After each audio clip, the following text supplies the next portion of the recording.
Well, all eyes in Washington and around the country were on Special Counsel Robert Mueller as he sat down for the first time to answer questions about his report on Russian interference. Natasha Brown joins us now with a rundown of today's events. Natasha. Well, Yuki, the historic hearings began with the House Judiciary Committee, and two Pennsylvania congresswomen from our area had their chance to fire off their own questions.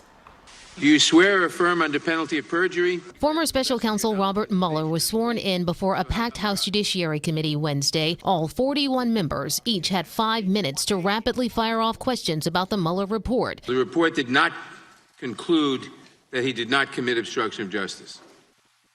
Is that correct? That is correct. And what about total exoneration? Did you actually totally exonerate the president? No. In his 448-page report, Mueller outlined 10 potential acts of obstruction of justice by President Trump, but declined to state whether the president broke the law. Mueller, using mostly yes and no answers, refused to read specifics from his report, only referring lawmakers back to his findings. The report is my testimony, and I will stay within that text. Republicans accused Mueller of overstepping his bounds. It was not the special counsel's job to conclusively determine Donald Trump's innocence or to exonerate him, because the bedrock principle of our justice system is a presumption of innocence. Nadler and other Democrats tried to show any other person besides the president would have been charged with a crime. Pennsylvania Congresswoman Mary Gay Scanlon questioned Mueller about his findings as it related to WikiLeaks during the 2016 campaign. Is it fair then that the president denied knowledge of himself or anyone else discussing WikiLeaks dumps with Mr. Stone? Yes. Did the Attorney General or his staff ever tell you that he thought you should make a decision on whether the president engaged in criminal activity? I'm not going to speak to what the Attorney General was thinking or saying. After a 3.5-hour hearing with the House Judiciary Committee, the afternoon began with the House Intelligence Committee. This hearing is political theater. It's a Hail Mary attempt to convince the American people that collusion is real and that it's concealed in the report.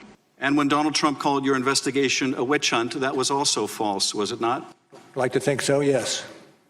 Well, your investigation is not a witch hunt, is it? It is not a witch hunt. Well, as you saw also just moments ago, President Trump spoke a short time ago about today's testimony and took a victory lap. I've been going through it for 3 years. For 3 years, all nonsense. So this was a very big day for our country. This was a very big day for the Republican Party. And you could say it was a great day for me, but I don't even like to say that. It's great. I'll tell you what, I very much appreciate those incredible warriors that you watched today on television, Republicans, that defended something and defended something very powerful, very important, because they were really defending our country. More than anything else, they were defending our country. But they were warriors, and they've been warriors for a long time. And everybody knew it was a hoax, especially the Democrats.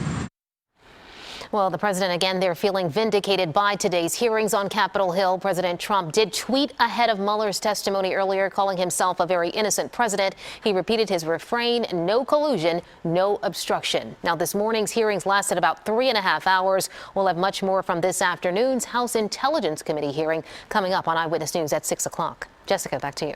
Natasha, thank you.